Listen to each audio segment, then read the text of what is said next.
Hi, Hi. my name's Jeremy. And my name's Naomi, and this was level 2.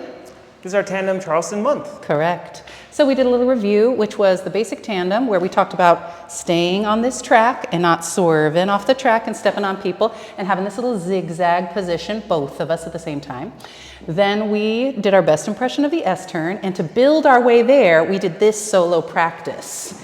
5, 6, 7, 8. Rock step. 1 kick, 2 kick, 1 kick. That's for the followers, and the leaders really yelled out 5, 6, 7, 8. 1, 2, 3, 4.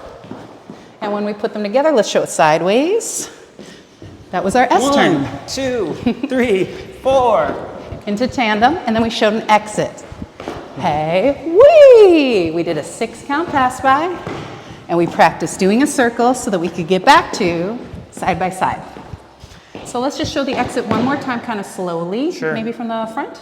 Yeah, So sure. you can really see the hands. So we're swinging our hands, swinging them, swinging them, swinging them. Get ready to go down, wee, rock step.